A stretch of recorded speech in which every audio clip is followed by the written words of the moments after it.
All right, all right. So I'm not gonna do a huge video or anything, right? I was actually filming my reactions to the direct, but I kind of got interrupted like a little bit into it, so I stopped the recording. It's whatever. But oh my goodness, I think this is the best direct we have ever had, and I know I know that's a bold claim.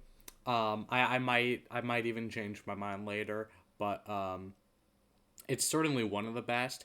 I was a bit concerned when I saw it was 40 minutes because they do 40-minute directs fairly often, and they're generally not my favorite.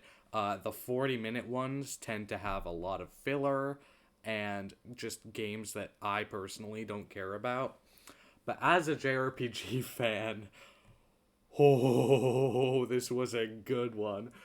Um, Obviously, we open up with Fire Emblem Warriors Three Hopes. I know everyone, or I know a lot of people aren't the biggest fan of the Warriors games. I know a lot of people aren't the biggest fans of Three Houses, but I don't care. I will take any Fire Emblem content. You give me Fire Emblem, and I am satisfied. That is all I really needed to enjoy the direct, but it only got better from there. It only got better from there. We had SD Gundam, Advance Wars 1 and 2, uh, Front Mission 1 and 2 as well. And those are cool, right? Those are games I'm looking forward to. Not my favorite thing ever, but I might pick them up if they go cheap or if I have some spare money or whatever. Um, I'm not going to complain about that. It's definitely stuff that I'd consider getting someday. I am not ever going to be disappointed by that. Um, Earthbound and Earthbound Beginnings. Uh, I mean, these are games that I could play anywhere, really. So it's not like the biggest deal ever to me, but I'm not gonna complain about it. It's more content for the Switch. Can't really complain about that.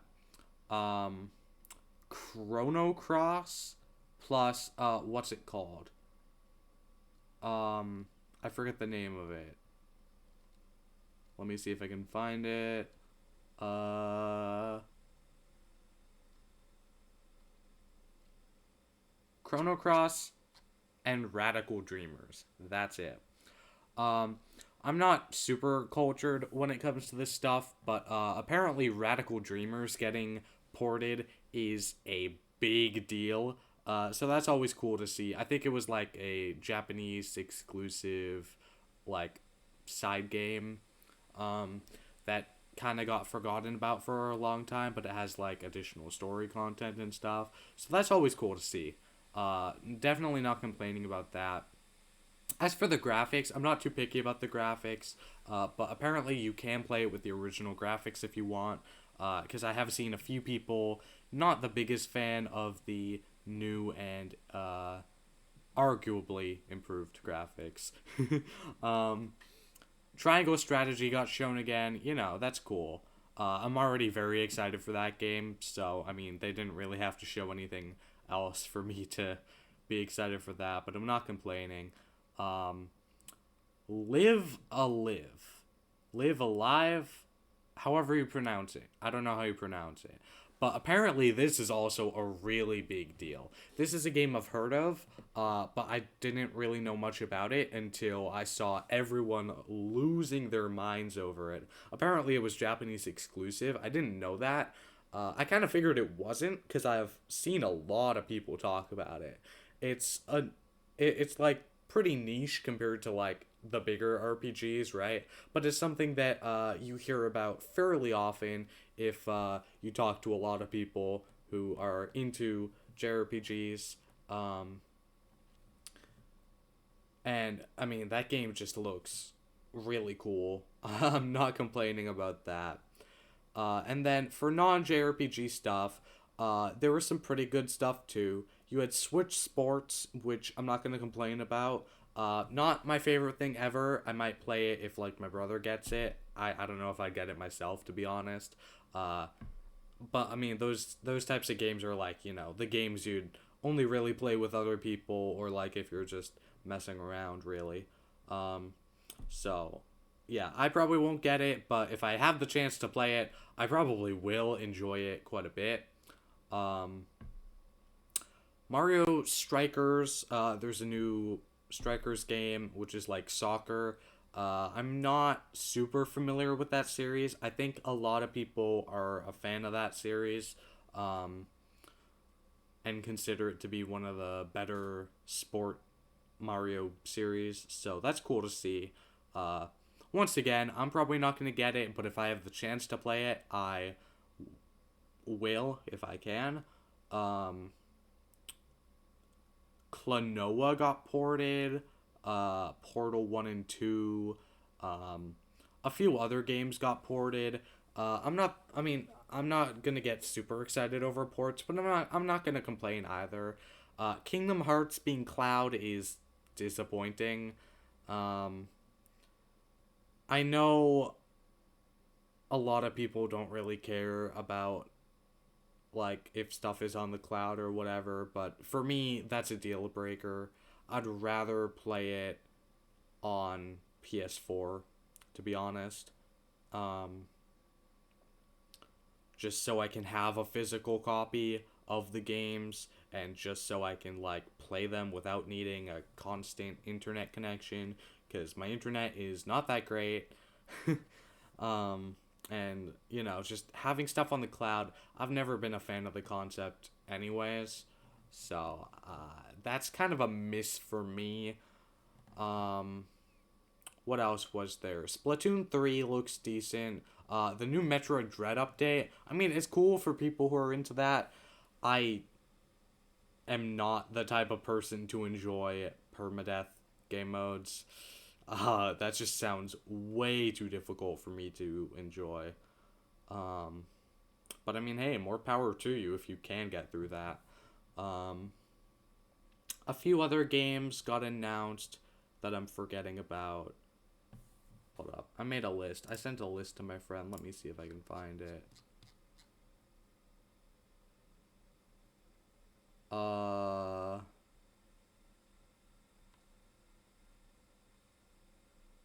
Oh, there was a new Demon Slayer game that looks decent. I mean, it looks like a typical anime game. So like, something that is not super high on my priorities list, but I'd probably enjoy if I got it. Um Mario Kart 8 Deluxe DLC. Now, this is interesting. $25 to essentially double the size of the game. That's insane. That is amazing, really. I'd gladly take that over a Mario Kart 9. Like, $25, that is like half of what would be paying for Mario Kart 9. That's amazing. Definitely not going to complain there. Um, And then, of course, we ended with the Xenoblade 3, and I lost my shit when I saw that. Um, I was literally shaking. I mean, I had drinking a whole, like, half of a Mountain Dew, and my caffeine tolerance is not very good, but I was losing it. I really wish I was recording my reaction to that one, because that was good. Um, I mean, you know me. I like Fire Emblem. I like Xenoblade. I still need to play a lot of the games, but if I just even see that there's new Fire Emblem or Xenoblade content coming out, I'm gonna be on top of that. I am going to be very, very excited. That's all I really want from a direct, anyways. Um, so yeah, even though it's not a mainline Fire Emblem game, I don't really care. I will take any Fire Emblem game as long as it's not a mobile game. But yeah, I'll take a spin-off. That is fine by me. And then of course Xenoblade 3. Oh my goodness. I've been reading up on the interviews and stuff. I am